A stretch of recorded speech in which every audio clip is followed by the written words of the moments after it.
ప్రభువైన యేసుక్రీస్తు నామములో మీకు అందరికీ ప్రేమపూర్వకమైన వందనాలు తెలియజేస్తున్నాం. ఇటీవల దరిదాపుగా 5-6 మెసేజ్లు మేము యూట్యూబ్లో పెట్టలేకపోయాము.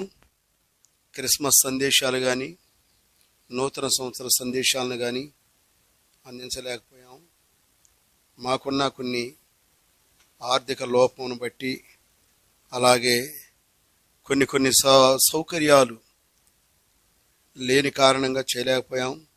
తిరిగి మరలా వాటిని సమకూర్చుకొని ఈరోజు నుంచి మరలా యూట్యూబ్లో మెసేజ్ని మేము ప్రారంభించడానికి ఇష్టపడ్డాం. ఈ యొక్క మెసేజ్ని మేము నూతన సంవత్సర సందేశంతో మరలా మీ ముందుకి వస్తున్నాము. ఈరోజు మన వాక్యమునకు సహాయకరముగా కీర్తనల గ్రంథము 47వ అధ్యాయము 19-20 వచనాలు. ఆయన తన వాక్యము యాకోబునకు తెలియజేసెను, తన కట్టడలను తన న్యాయ విధులను ఇశ్రాయేలునకు తెలియజేసెను. ఏ జనమునకును ఆయన ఇలాగూ చేసి ఉండలేదు. ఆయన న్యాయ విధులు వారికి తెలియకయే ఉన్నవి. యెహోవాను స్తుతించుడి. దేవుని సన్నిధిలో రాయబడిన ఈ మాటలను చదవబడిన ఈ మాటలు, కీర్తన గ్రంథంలో చదవబడిన ఈ మాటలు ప్రపంచంలో దేవుని భక్తులు అనబడిన వారికి లేక ఆయన జనాంగం అనబడిన వారికి యాకోబునకు తన వాక్యము తెలియజేశాడని మనం వింటున్నాం. ఏ జనమునకును ఇలాగు చేయలేదంట. ప్రపంచంలో ఇజ్రాయేలు జనాంగం కాక ఇంకా అనేక మంది ఉన్నారు. వారందరూ దేవుడు ఏర్పాటు చేసుకున్న అబ్రహాము సంతతిలో నుంచి వచ్చిన యాకోబు సంతతిని 12 గోత్రాల వారుగా ఆయన ఏర్పాటు చేసుకొని ఇచ్చిన ఆ సందర్భాన్ని మనం గమనిస్తున్నాం. ఆయన వారికి తన న్యాయ విధులను కట్టడలను తెలియజేశాడని చూస్తున్నాం. మన పూర్వపు భక్తులు కూడా ఒక పాట పాడతారు, వాక్యమును యాకోబుకు తెలియజేసిన వాడని, ఏ జనమునకు ఇలాగూ చేసి ఉండలేదనే పాట కూడా మనం పాడుతూ ఉంటాం. ఈ మాటలను బట్టి ఎందుకు యాకోబునకు తన న్యాయ విధులను కట్టడలను తాను ఏర్పరుచుకున్న జనాంగానికి ఎందుకు తెలియజేశాడు? వారు నేర్చుకోవాలని, పరలోకంలో ఉండాలని, దేవుని రాజ్యానికి వారసులుగా దేవునితో కూడా ఉండి తన రాజ్యంలో ఆనందించాలని తన బిడ్డలను కోరి వారికి ధర్మశాస్త్రాన్ని ఇచ్చాడు, ప్రవక్తలను ఇచ్చాడు. యాకోబు యొక్క వంశస్థులకు ఆ యొక్క వాక్యాన్ని తెలియజేస్తూ ఉన్నాడు. వాక్యంలో ఉన్న నీతి ఏమిటో, నిజాయితీ ఏమిటో తెలుసుకోవాలని ఆ మనుషులు ఆ ప్రకారంగా నడుచుకొని దేవుని ఇష్టానుసారమైన జీవితాన్ని కలిగి మోక్షరాజ్యంలో ఉండాలని, దేవునితో కూడా ఉండాలని తాను ఏర్పాటు చేసుకున్న జనాంగానికి అలాగూ చేస్తూ ఉన్నాడు. ఇది పాత నిబంధన చట్టం కావచ్చు. పాత నిబంధనలో ఉన్న యాకోబు ఆయన సంతానమైన ఇశ్రాయేలీలు 12 గోత్రాలు కావచ్చు. అయితే ఈనాడు యేసు రక్తము చేత కడగబడిన మనమందరము కూడా ఆత్మీయమైన ఇశ్రాయేలీయులము. మనకు కూడా తన వాక్యాన్ని అందించాడు, మనకు కూడా తన కట్టడలను ఇచ్చాడు, మనకి కూడా తన గ్రంథాన్ని ఇచ్చాడు. ఈ గ్రంథమును చదివి అందులో ఉన్న లేఖన భాగాలను అనుసరిస్తూ మనం ఆత్మీయంగా ప్రభువు మార్గంలోకి ఎదుగుచూ ఆయన రాజ్యానికి వెళ్ళి ఆయనతో కూడా ఉండాలన్నదే ఆయన ఆకాంక్ష. ఎవరిని విడిచిపెట్టకుండా అన్యులుగా ఉన్న అనేకులమైన మనకు కూడా ఈ భాగ్యం ఇవాళ యేసు రక్తంలో కడగబడిన వారి అందరికి కూడా ఈ భాగ్యం ఇచ్చాడు. అయితే ఆనాడు ఆ ఇజ్రాయేలీలు ఆ ఆజ్ఞలను, ఆ కట్టడలను ఎరుగకే ఉన్నారు. వారు బోధిస్తున్నా ఎరగలేదు, గ్రహించలేదు, దాన్ని పాటించలేదు, దాన్ని అనుసరించలేదు. ఈనాడు సంఘములో చేర్చబడిన వారు కూడా చాలామంది వాక్యాన్ని వింటున్నారు, పాటలు పాడుతున్నారు, పరిచర్య చేస్తూ ఉన్నారు, దాని లోతు ఎరగకుండా ఉన్నారు. ఆ వాక్యం యొక్క విలువను ఎరగకుండా ప్రభువుని కనపరచలేకపోతున్నారు. అప్పటికీ ఇప్పటికీ పెద్ద తేడా ఏం కనపడకుండా ఉంది. అయితే యాకోబు, పాత నిబంధన యాకోబు కాకుండా క్రొత్త నిబంధనలో యేసుక్రీస్తు వారి యొక్క సహోదరుడైన యాకోబు కూడా ఈ సంగతుల గురించి ఇలాగ రాస్తూ ఉన్నాడు తన యొక్క జనాంగానికి. యాకోబు పత్రిక 1వ అధ్యాయము 1 నుంచి కొన్ని వచనాలు నేను చదువుతాను. దేవుని యొక్కయు ప్రభువైన యేసుక్రీస్తు యొక్కయు దాసుడైన యాకోబు, అన్య దేశముల యందు చెదరి ఉన్న 12 గోత్రముల వారికి శుభమని చెప్పి వ్రాయునది. నా సహోదరులారా, మీ విషయమునకు మీ విశ్వాసమునకు కలుగు పరీక్ష ఓర్పును పుట్టించునని ఎరిగి మీరు నానా విధమైన శోధనలో పడినప్పుడు అది మహానందమని ఎంచుకునడి.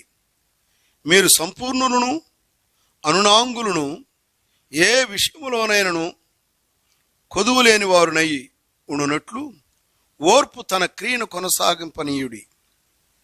మీరు మీలో ఎవనికైనను జ్ఞానము కొదువుగా ఉన్న ఎడల అతడు దేవుని అడగవలెను, అప్పుడది అతనికి అనుగ్రహింపబడును. ఆయన ఎవరినీ గద్దింపక అందరికీ ధారాళముగా దయచేయవాడు. అయితే అతడు ఏమాత్రమును సందేహింపక విశ్వాసముతో అడగవలెను. సందేహించువాడు గాలి చేత రేపబడి ఎగిరిపడు సముద్ర తరంగములను పోలియుండును. అట్టి మనుషుడు దిమనస్కుడై తన సమస్త మార్గములయందు అస్థిరుడు గనుక ప్రభువు వలన తనకేమైనా దొరుకునని తలంచుకొనరాదు. ఈ మాటలో ఇజ్రాయేలు 12 గోత్రాల వారికి ఈ కట్టడలు, ఈ విధానము, దేవుళ్ళో ఎదగాలంటే ఎలా ఉండాలనో, దేవుని రాజ్యానికి వెళ్ళాలంటే ఎలాగుండాలనో యేసుక్రీస్తు వారి యొక్క సహోదరుడైన యాకోబు కొత్త నిబంధనలో ప్రపంచ దేశంలో చెదరి ఉన్న 12 గోత్రాల వారికి రాస్తున్నాడు. అయ్యా, మనం ఇలా ఉంటేనే, ఎలాంటి అనుసరిస్తేనే విశ్వాసం ఉండాలన్నాడు, జ్ఞానము కావాలన్నా, దేవుని సన్నిధిలో ఎదగాలన్నా, ఎలాగ ఉండాలనో ఇవన్నీ అవిశ్వాసంతో చేస్తే, నమ్మకం లేకుండా చేస్తే ఏం జరుగుతుందో కూడా చెప్పాడు. సముద్ర తరంగంలో ఎగిరిపడు రీతిగా ఉన్నారని చెబుతున్నాడు.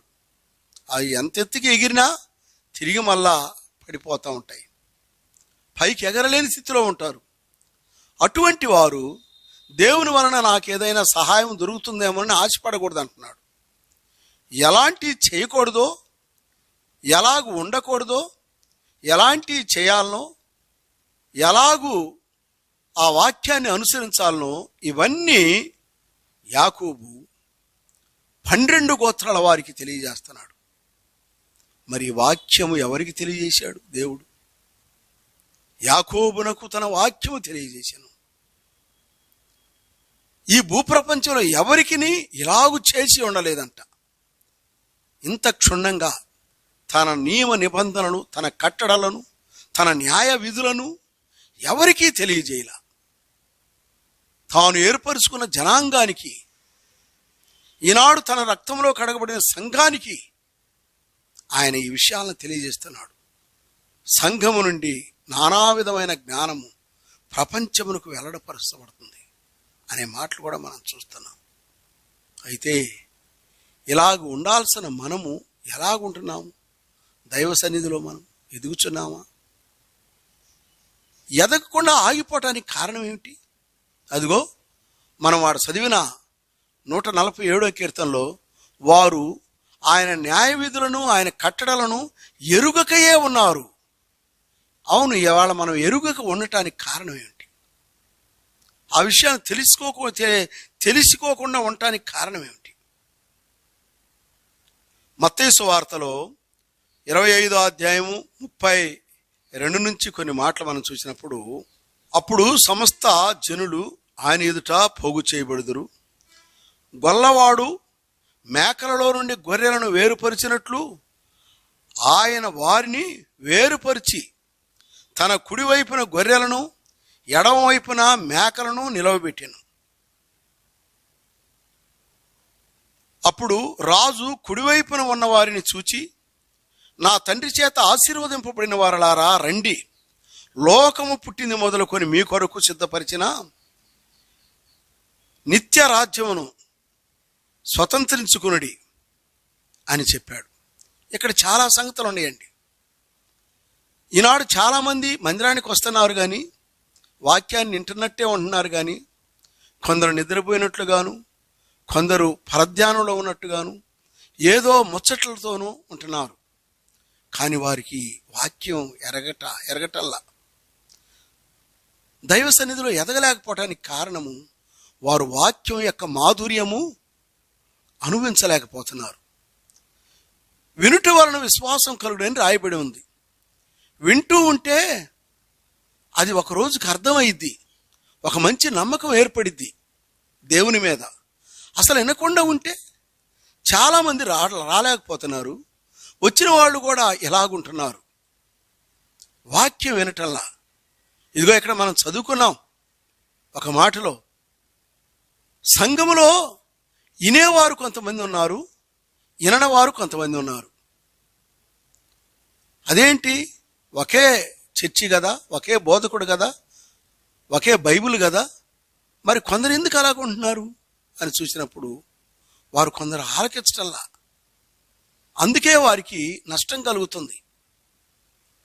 అట్టివారిని గురించే ఇక్కడ చెబుతున్నాడు.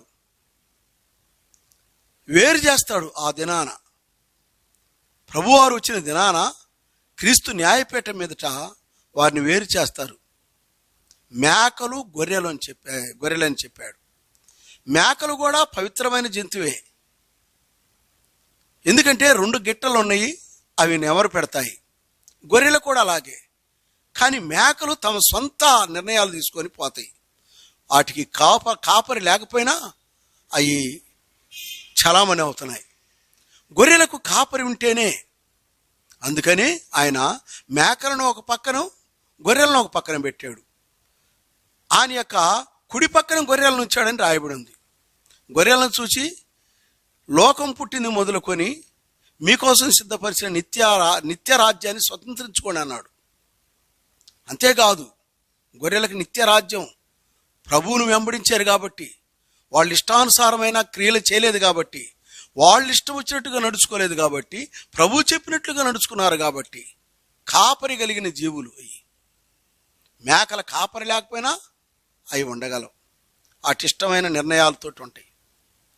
కానీ ఇక్కడ చూసినప్పుడు, విడదీసినప్పుడు చెప్పినప్పుడు రాయబడిన మాటలు, పైపెచ్చు వారిని గురించి అంటాడు, నేను ఆకలి కొంటేని మీరు నాకు అన్నం పెట్టారంటాడు. కుడివైపున గొర్రెలను చూసి అలాగ చేశారంట. నేను వస్త్రహీనుడనై ఉండగా నాకు వస్త్రాలు ఇచ్చారు, నేను రోగినై ఉండగా పరామర్శించారు, నేను చెరసాలలో బంధించబడి ఉండగా నన్ను చూడవచ్చారు. ఇవన్నీ చెప్పాడు. నీవెప్పుడు అలాగున్నావు ప్రభా, మేమెప్పుడు అలాగ చేసామన్నారు. కుడివైపునున్న గొర్రెలకు సాదృశ్యంగా ఉంచబడిన ఆ విశ్వాసులు, ప్రభు ఈ నా బిడ్డలలో ఒకరికి మీరు చేసితిరి గనక నాకు చేసితిరి అన్నాడు. కానీ మేకలను అలాగల్లా, దీనికి ఆపోజిట్గా అన్నాడు. అలాగైతే చూడండి, వింటున్నారు, ఒకే చాటు ఉంటున్నారు, గొర్రెలుగా మేకలుగా ఉంటున్నారు. కానీ ఒకరేమో ప్రభువు చిత్త ప్రకారంగా నడుచుకునేవారుగా ఉన్నారు, ఒకరేమో వాళ్ళ ఇష్టానుసారంగా నడుచుకునేవారుగా ఉన్నారు. ఎందుకు అలాగ ఉండగలుగుతున్నారు వాళ్ళు అలా ఉండటానికి కారణం ఏమిటి అని మనం చూసినప్పుడు, మత్తయి సువార్త 13వ అధ్యాయము 24, 25 వచనాల్లో కూడా ఒక మాట రాయబడింది. ఇక్కడ ఒక ఉపమానం చెప్పాడు దేవుడు. ఆయన మరి ఒక ఉపమానం వారితో చెప్పెను. ఏమనగా, పరలోక రాజ్యము తన పొలములో మంచి విత్తనం ఇచ్చిన ఒక మనిషిని పోలి ఉన్నది. మనుషులు నిద్రించి చూడగా అతని శత్రువు వచ్చి గోధుమల మధ్య గురుగులు విత్తిపోయాను. ఈ ఉపమానం చూసినప్పుడు ఈ ఉపమానంలో ఏం రాయబడి ఉందంటే, ఇక్కడ ఒకే చేలో బోధకుడు బోధిస్తూ ఉండగా మంచి విత్తనమే వేచాడు, కానీ చెడ్డ విత్తనం ఎలాగొచ్చింది అని కింద వచనంలో మనం చూస్తే కనపడిద్ది. ఎలా వచ్చింది ఆ చెడ్డ విత్తనం అంటే, మనుషులు నిద్రిస్తూ ఉండగా అపవాది వారి మధ్యలో విత్తిపోయాను అని. అంటే అర్థం ఏంటి? నిద్ర అంటే శారీరకమైన నిద్రే కాదు, మానసికంగా కొంతమంది వాక్యాన్ని అర్థం చేసుకోకుండా, వాక్యాన్ని పట్టించుకోకుండా, వాక్యాన్ని ధ్యానం చేయకుండా, వాక్యం తమకు అన్వయించుకోకుండా, వాక్యాన్ని శ్రద్ధగా వినకుండా, వాక్యంలో ఉన్న మర్మం ఏమిటో తెలియకుండా నటిస్తూ నిద్రపోతూ పరధ్యానంలో ఉంటున్నారు. అదే నిద్ర అంటే. అదే స్పాట్లో ఏం చేస్తారంటే అపవాది, వీళ్ళు సరిగా ఆలకించడం లేదులే, అదిగో నిజమైన బోధ వారికి అర్థం కాలేదులే అని చెప్పి వాడు యొక్క బోధ, వాడి విత్తనాలు వాడేస్తాడు. అందుకనే వాళ్ళు సరిగా వినరు, వాక్యానుసారంగా జీవించరు, టయానికి రారు, కానుకివ్వరు, పరిచర్య చేయరు. ఎందుకంటే మళ్ళీ భక్తుల్లాగా వస్తూనే ఉంటారు. ఆదివారం మధ్య మధ్య కోడికలకి భక్తుల్లాగా కనపడతారు మళ్ళా. కానీ వారి పంట, వారి ఫలితము, వారిలో పండిన ప్రతిఫలం ఎలాగుందో పంట పడినప్పుడు తెలిసింది. అదిగో పనివారు వచ్చి, అయ్యా నీ చేలో నీవు మంచి విత్తనమే వేసావు కదా, గురుగులు వచ్చినాయి, ఎక్కడి నుంచి వచ్చినాయి అన్నారు. చూచారా, పంట పండిందాక అర్థం కావటంలా. ప్రభు వచ్చేంత వరకు సంఘం ఉంటే ఈ నామకార్థ క్రైస్తవులు, ఈ నటించే క్రైస్తవులు, ఈ నటించే బిడ్డలు అర్థం కాకుండా, అది ఎలాగంటే గొర్రె చర్మం కప్పుకున్న తోడేలు మాదిరిగా సంఘములో దేవుని బిడ్డలతో కలిసి వాళ్ళు వీళ్ళు ఒకేలాగా ఉంటున్నారు. కానీ అప్పుడు చెప్పిన మాట ఏంటంటే, అయ్యా నీ ఇష్టమైతే మేము వెళ్ళి గురుగులను పెరకవచ్చునా అంటే, గోధుమలు ఒక్క గింజ కూడా పోకూడదని దేవుడు చెప్పిన మాట. ఎందుకు ఆయన ఇష్టం ఏంటంటే, ఈ చిన్నవారిలో ఏ ఒక్కరు నశించి నరకానికి వెళ్ళట పరలోకమందున్న నా తండ్రి చిత్తము కాదని చెప్పిన మాట ప్రకారంగా గోధుమ ఒక్కటి కూడా పోకూడదని, మీరు పెరకవద్దు, పంట కాలం వరకు రానివ్వండి, ముందుగా గురుగులను కోసి కట్లగట్టి ఆరని అగ్గిలో కాలుస్తాను, ఆ తర్వాత గోధుమలను నా గోడములో కూర్చుకుంటానన్నాడు. పరీక్షలో ఎలా ఉంటుందండి? ఒకవేళ నటించే భక్తులకు, ఒకవేళ భక్తుల్లాగా కనబడుతున్న వారికి అదిగో ఆరని అగ్ని ఆఖరి దాకా కనబడటం లేదు, ఎవరికీ తెలియటం లేదు ఎవరు అన్నది. మేము దొంగ భక్తులమని, నటించేవారమని, గొర్రె చర్మం కప్పుకున్న తోడేళ్ళలాగా ఉన్నామని ఎవరు గ్రహించలేకపోతున్నారు అని మీరు అనుకోవచ్చు. కానీ పంట కాలమున బయటపడుతుంది. దేవుడు వారికి తీర్పు తీరుస్తారు, ఆరని అగ్నికి గురి అవుతారని అక్కడ మనం చూస్తున్నామండి. సువార్తలోనే 25వ అధ్యాయము మొదటి నుంచి మనం ఆ మాటలు చూస్తే ఉంటాయి. 25లో, పరలోక రాజ్యం తన దివిటీలను పట్టుకుని పెండ్లి కుమారుని ఎదుర్కొనుటకు బయలుదేరిన 10 మంది కన్యకలను పోలి ఉన్నది. వీరిలో 5 బుద్ధి లేనివారు, 5 బుద్ధి గలవారు. ఈ ఉపమానం కూడా అలాగే ఉంటుంది. ఈ సిచ్యువేషన్ కూడా అలాగే ఉంది.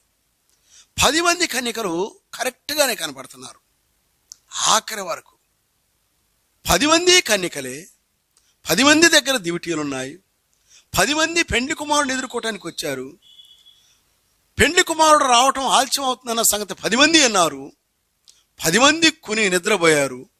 అదిగో పెండ్లి కుమారుడు అర్ధరాత్రి వచ్చాడని వార్త విన్నారు. 10 మంది అన్నారు, 10 మంది లేచారు. 10 మంది తమ దివిటీలను చక్కబెట్టుకొని చుండగా ఆఖరిలో తేలిపోయారు. అన్నిట్లో సమానంగానే కనబడి ఆఖరిలో తేలిపోయారు. బుద్ధి లేని కన్యకలని. అలాగే ఉంటుంది. ప్రియ సహోదరుడా, సహోదరి, ఈ మాటలు ఆలకిస్తున్నా మీరు గమనించాలి. నీవు నటిస్తున్నావా? ఒకవేళ నీ నటన ఎవరికి కనబట్టం లేదనుకుంటున్నావా? ఎవరు నిన్ను గమనించలేదనుకుంటున్నావా? నువ్వు కేవలం భక్తిపరులాగా నటిస్తున్నావు కానీ భక్తిపరులైన కన్యకల వలె మీరు నటిస్తున్నారా? అలాగైతే మీ సంగతి తేలుస్తాడు ఒకరోజు. ఆఖరి వరకు మీరు దొరకలేదా? ఎవరికీ అర్థం కావట్లేదా? మిమ్మల్ని చూసి నిజంగానే భక్తులు అనుకుంటున్నారా? ఒకవేళ మనుషులకు మీరు అర్థం కాకపోవచ్చు. చూచారా, మనకి యేసుక్రీస్తు వారు ఒక ఉపమానం చెప్పాడు. రాజకుమారుడు తన కుమారునికి పెండ్లి చేస్తూ పెండ్లికి పిలిచాడు. అందరూ తింటున్నారు, వడ్డిస్తున్నారు, అన్నీ రకరకాలుగా ఇస్తున్నారు. ఎవరూ గమనించలేదు. పెండ్లి వస్త్రం లేకుండా ఒకడు ఆ పరలోకానికి సాదృశ్యంగా ఉంచబడిన ఆ పెండ్లి విందులోకి వచ్చాడు. వడ్డిచ్చే వాళ్ళకి కనపడలేదు, పక్కన కూర్చున్న వాళ్ళకి కనపట్టలేదు, రకరకాల పదార్థాలు అందించిన వాళ్ళకి కనపట్టలేదు. అర్థం కావట్లా. ఏది నీ పెండ్లి వస్త్రము, ఏది నీకు ఎలాంటి వస్త్రం ఇచ్చారు, ఏది నీ రక్షణ అని ఎవరు కనుక్కోలేకపోతున్నారు. అట్లాగే ఉన్నారు ఇప్పుడు జనం కూడా. మమ్మల్ని ఎవరు చూడలేదు, మమ్మల్ని ఎవరు కనిపెట్టలేదని. అసలైన ఆయన నేత్రానికి మీరు దొరుకుతారు. అదిగో అక్కడ రాజు వచ్చి విందులో భోజనం చేస్తున్న వారిని చూచి పెండ్లి వస్త్రం లేని ఒకరిని చూచాడని రాయబడి ఉంది. స్నేహితుడా, పెండ్లి వస్త్రం లేకుండా ఇక్కడికి ఎలాగొచ్చావు అని అడిగాడు. వాడు మౌని అయి ఉన్నాడని రాయబడి ఉంది. అక్కడ వీని కాలు చేతులు కట్టి కటిక చీకట్లో పాడవేయండి. అక్కడ ఏడుపును పండ్లు కొరుకుట ఉండునని నరకానికి సాదృశ్యమైన మాట చెప్పాడు. చూశారండి, అంత గొప్ప పెండ్లిలో కూడా తప్పుని వదిలిపెట్టలా దేవుడు. అట్టాగే ఉన్నారు ఇవాళ చాలామంది. మేము దొరకటం లేదులే, మమ్మల్ని ఎవరు కనుక్కోవట్లేదు. సేవకులు కనుక్కోలేకపోయారు, సంఘ పెద్దలు కనుక్కోలేకపోయారు, పక్కన కూర్చున్న సహోదరులు కనుక్కోలేకపోయారు, నాతో కూడా ఆరాధన చేస్తున్న వాళ్ళు ఎవరు కనుక్కోలేకపోతున్నారు. నేను లోకస్తుడుగాను దేవుని పిల్లలో దేవుని బిడ్డగాను నటిస్తున్న సంగతి ఎవరికి తెలియటల్లా అని అనుకొని ఒకవేళ సాగిపోతున్నావా, ఒకరోజు దొరుకుతావు. నీవు దేవుని కనుదృష్టికి నీవు దొరుకుతావు. నువ్వు అలాగ నటిస్తే అట్నేగా నిన్ను పరలోక రాజ్యం తీసుకుంటాడు అనుకోబాకు. నీ దగ్గర క్వాలిటీ లేకుండా, క్లారిటీ లేకుండా, పవిత్రత లేకుండా ప్రభువుని చూచుట అసాధ్యము. కాబట్టి నువ్వు దొరుకుతావు. దొరికినప్పుడు ఏం చేస్తాడో ఆ శిక్షలు మనం చూస్తున్నాం, ఎంత భయంకరంగా ఉన్నాయో. పెళ్లి రోజని కూడా, తన కుమారుని పెళ్లి రోజని శుభకార్యం అన్న రోజు కూడా ఆలోచించలా. వాని కాలు చేతులు కట్టి కటిక చీకట్లో పడవేయమన్నాడు. ప్రియా సహోదరులారా, సహోదరి ఆలకిస్తున్నారా? నా తోటి సంఘ పెద్దలు లేక నా తోటి దైవ సేవకులారా, మరి బోధిస్తున్నాం మనము కానీ మనం ఎలాగూ జీవిస్తున్నాము, ఎలాగూ వారిని నడిపిస్తున్నాం అని మనల్ని మనము పరీక్ష చేయాలి. సంఘాన్ని తనిఖీ చేస్తూ ఉండాలి. ఒకవేళ నీ దృష్టికి దొరకకపోయినా దేవుని దృష్టికి దొరుకుతారు. మనం సంఘాన్ని జాగ్రత్తగా పెంచాలి. పై విచారణ చేసేవాళ్ళం, కాపు కాసేవాళ్ళం, జాగ్రత్తగా ఉంచాలి. అటువంటి వారిని మనం కనిపెట్టి ఉండాలి. మనం కనిపెట్టి చూడకపోతే, జాగ్రత్తగా మనం ఉండకపోతే ఎలా అవుతుందో మరొక మాట కూడా రాయబడి ఉంది. మత్తయి సువార్త 7వ అధ్యాయంలో కూడా ఒక మాట చెప్పాడు. కాబట్టి ఈ నా మాట విని వాటి చొప్పున చేయు ప్రతి వాడును బండ మీద తన ఇల్లు కట్టుకొనిన బుద్ధివంతుని పోలి ఉండును. వాన కురిసెను, వరదలు వచ్చెను, గాలి విసిరి ఆ ఇంటి మీద కొట్టెను, గాని దాని పునాది బండ మీద వేయబడిన గనుక అది పడలేదు. ఈ ఉపమానంలో దేవుడు తెలియజేస్తున్న మాట అద్భుతమైన మాటలు. దేవుని మాటలు వింటల్లా చాలామంది, ఆలకీటల్లా, అనుసరించటంలా, చెవల్లోకి దూరనీయటంలా ఇక్కడే కూర్చున్నారు. ఆలకిచ్చినట్టే ఉంటున్నారు, ఆరాధన చేసినట్టే ఉంటున్నారు, కానుకిచ్చినట్టే ఉంటున్నారు, వాక్యాన్ని బాగా స్టోర్ చేసుకుంటున్నారు అన్నట్టుగానే ఉన్నారు. ఒక్క రవ్వ కూడా వాళ్ళ హృదయాల్లోకి, వారి చెవల్లోకి మా పోటల్లా. అందుకేనేమో ప్రకటన గ్రంథంలో ప్రభువు చెప్పాడు, ఆత్మ చెప్పుచున్న సంగతులు చెవిగలవాడు వినుగాక అని. చెవులు ఉన్నాయి కానీ వింటల్లా. అట్లా వినకుండా ఉన్నవాళ్ళు ఆ దాని గురించే ఒక ఉపమానం చెప్పాడు. కాబట్టి ఈయన మాట చొప్పున చెవి ప్రతివాడు బండ మీద తన ఇల్లు కట్టుకున్నాడు. ఈ నా మాటలు ఇనియు వాటి ప్రకారంగా చేయనివాడు ఇసుక మీద తన ఇల్లు కట్టుకున్నవాడు. వినకుండా కట్టాడు ఒకడు, ఇని అనుసరిస్తూ కట్టాడు ఒకడు. అయితే ఆ 2 ఏళ్ల మీదకి దేవుడు పంపిన పరీక్ష. ఒకవేళ ఈ లోక సంబంధమైన సాతానుడు వేసిన ఆ భయంకరమైన ఇబ్బందులు కావచ్చు, శోధనలు కావచ్చు, వచ్చినప్పుడు వాన కురిసెను, వరద వచ్చెను, గాలి ఆ ఇంటి మీద కొట్టాను అని రాయబడి ఉంది. ఆయన మాట ప్రకారంగా కట్టబడిన వారి ఇల్లు బండ మీద కట్టబడింది కాబట్టి అది పడల. ఆ బండ క్రీస్తే. క్రీస్తు మీద నీ పునాది, క్రీస్తులో నీ మాటలు, క్రీస్తులో నీ యొక్క ఆత్మీయమైన జీవితాన్ని కొనసాగితే దేవుడు బలమైన వాడు. ఆయన చేతిలో నుంచి ఎవడు నిన్ను అపహరించలేడు. గట్టిగా నిలబడతావు. నాశనకరమైన గుంటలో నుండి, జిగటగల దొంగ ఊబిలో నుండి ఆయన నన్ను పైకెత్తి బండ మీద నిలిపాను. క్రీస్తు అనే బండ మీద నీవు కట్టబడితే, ఆయన మాటల చేత నీవు ఆత్మీయంగా నీ ఆత్మీయ జీవితాన్ని కట్టబడితే నీవు పడిపోవు, కూలిపోవు. కష్టాలు వచ్చినా, వరదలు వచ్చినా, వానొచ్చినా, ఏ సమస్య వచ్చినా నువ్వు స్థిరంగా ఉండగలవు. మరి ఆ మాటలు ఇని ఒకడు ఆ ప్రకారంగా చేయకుండా ఇసుక మీద కట్టాడు. ఇల్లు బాగానే ఉంది, కట్టుబడి బాగానే ఉంది, ఇల్లు బాగానే ఉంది. కానీ ఈ పరీక్ష వచ్చినప్పుడు వాన, గాలి, ఆ తుఫాను, వరద వచ్చినప్పుడు ఆ దాని మీద పునాది లేనందువల్ల అది కొట్టుకొని పోయిందని, దాని పాటు గొప్పదని మనం చూస్తాం. చూచారండి ఎంత దారుణంగా నష్టపోయారు. ఎంత నమ్మకంగా ఉండి, ఎంత భక్తులుగా ఉండి, ఎంత బ్రహ్మాండంగా సంఘంలో మంచి సభ్యులుగా ఉండి, జాగ్రత్తగానే ఎవరికి దొరకకుండా నటిస్తున్నట్టుగా ఉండి ఎంత దారుణమైన నష్టానికి గురి అయ్యారు చూడండి. ప్రియమిత్రమా, ఒకవేళ నీవు అలాగున్నావేమో.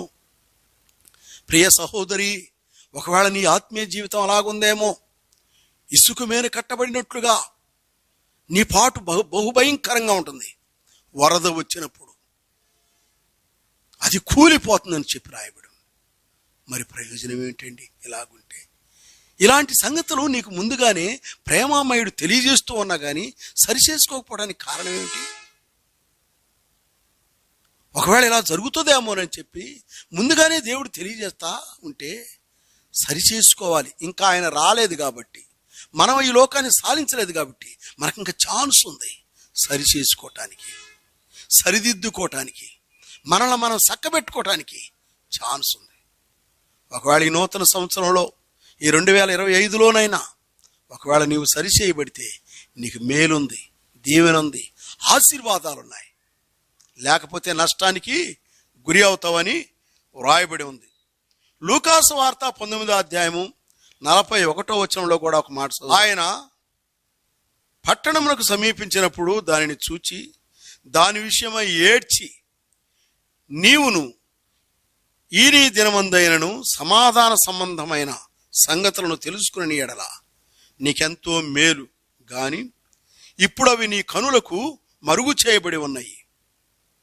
ప్రభువు నిన్ను దర్శించిన కాలము నీవు ఎరగకుంటివి గనుక నీ శత్రువు నీ చుట్టూ గట్టు కట్టి ముట్టడి వేసి అన్ని ప్రక్కలను నిన్ను అరికట్టి నీలోనున్న నీ పిల్లలతో కూడా నిన్ను నేల కలిపి. అబ్బా, ఎంత ఘోరమైన మాటలండి. నీవును ఈ సంగతులు వినినప్పుడు, ఈ నీ దినమందైనను సమాధాన సంబంధమైన సంగతులు వినినప్పుడు, అబ్బో ఎంత దారుణం అండి. ఎంత ఆశ్చర్యకరమైన మాటలు చెబుతున్నాడు ఇక్కడ. ఏడ్చాడు ఆయన, మన ప్రభువైన యేసుక్రీస్తు వారు. ఇలాంటి ప్రజలను చూసి, ఇలాంటి బిడ్డలను చూసి, ఇలాంటి విశ్వాసులను చూసి, ఇలాంటి భక్తులను చూసి ఏడ్చాడు. అయ్యో యెరూషలేమా, యెరూషలేమా అని ఏడ్చాడు. నీవేం చేస్తున్నావు? ఓ దైవజనుడా, తోటి పెద్ద, సహోదరా, సహోదరి, మీలో ఎవరైనా సరే నీ ఇంటి వారు రక్షింపబడకపోతే, నీ ఇరుగు పొరుగు వారు రక్షింపబడకపోతే నువ్వేం చేస్తున్నావు? ఏడ్చావా? అసలు మనము వారి యొక్క దీనస్థితిని చూసి ఏడ్చేవాళ్ళంగా లేము ఈనాడు. అవసరమైతే ఏడిపిస్తున్నాం వాళ్ళని. వాళ్ళకి కష్టాలను కలిగించి, లేనిపోని వాళ్ళ మీద సాడీలు చెప్పించి, ఒకళ్ళకొకళ్ళకి అర్థం కాకుండా వాళ్ళ మాటలు వీళ్ళు మాటలు వాడుకు రకరకాలుగా చెప్పి, ఎంత ఆశ్చర్యం అండి. ఏడవాల్సిన పోయింది ఏడిపించే వారంగా ఉన్నాం మనం. నీవెలా ఉన్నావు? దేవుని సహోదరుడా, దేవుని బిడ్డ, నువ్వు ఏడ్చేవాడులా ఉన్నావా? ఇలాంటి స్థితిలో ఉన్న వారిని చూచి ఇంకాస్త ఏడిపించేవారిలాగా ఉన్నావా? నువ్వే స్థాయిలో ఉన్నావో గుర్తుంచుకో. కానీ దేవుని రాకడ దినాల్లో ఉన్నాం. మనం ఈ లోకాన్ని సాధించే దినాల్లో ఉన్నాం. ఇది మనం కరెక్ట్ చేసుకోకపోతే ఈ లోపు చాలా ప్రమాదానికి గురి అవుతాం. నువ్వెలా ఉన్నావో, ఒకవేళ నిన్ను కులము ఒకవేళ నిన్ను అలాగ చేస్తుందేమో, నీ సమాజం నిన్ను అలాగ చేస్తుందేమో, లేకుంటే నీ ఆలోచనలు నిన్ను అలాగ చేస్తున్నాయేమో, నిన్ను ఎవరు చేస్తున్నారో అలాగ నడిపిస్తున్నారో, ఇతరులను ఏడిపించేలాగా, నీ ఇష్టాన్ని అనుసరించేలాగా అసలు ఎవరు చేస్తున్నారో నువ్వే చేస్తున్నావా?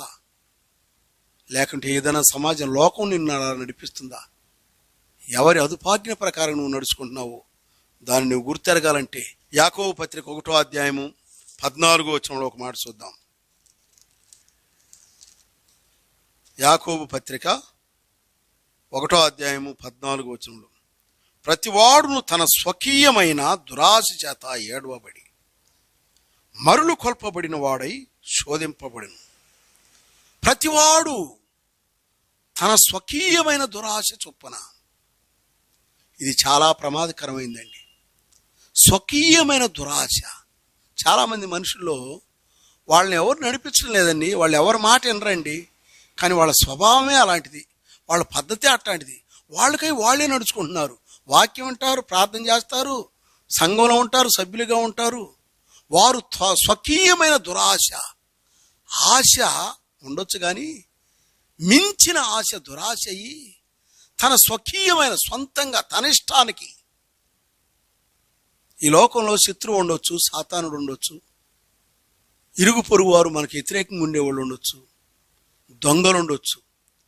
వాళ్ళు ఎవ్వరూ చేయలేని ప్రమాదకరమైన హాని నీలో ఉన్న స్వకీయమైన దురాశ నిన్ను ఈడ్చుకుని పోయింది పరలోకానికి కాదు, నరకానికి.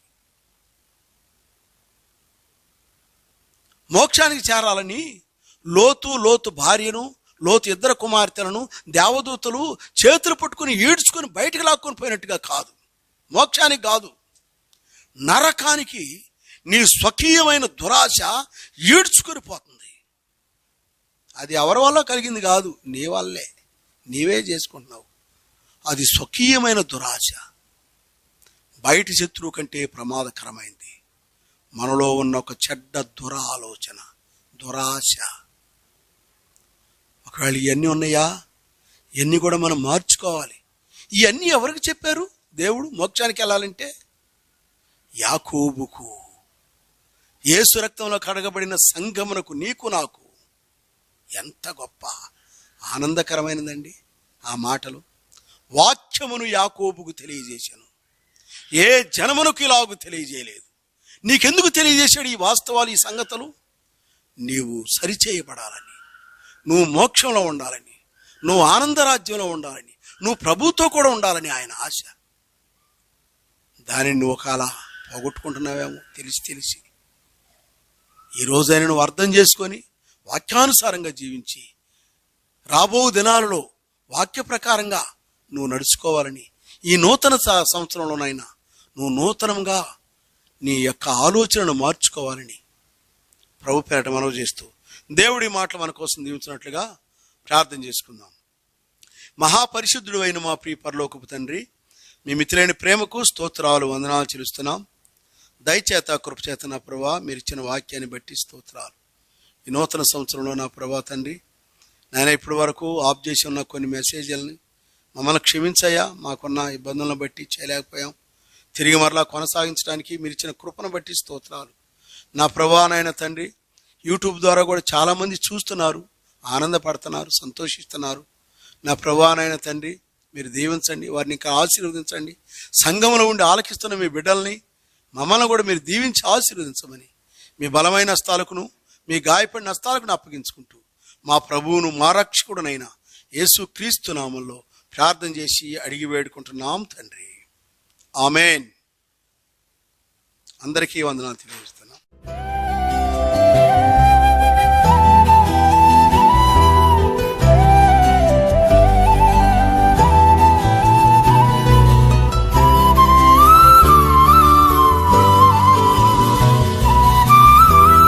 Our address: Bethel Prayer Hall, Christian Brethren Assembly, NSP Colony, Kurichedu, Prakasham District, Andhra Pradesh 523304.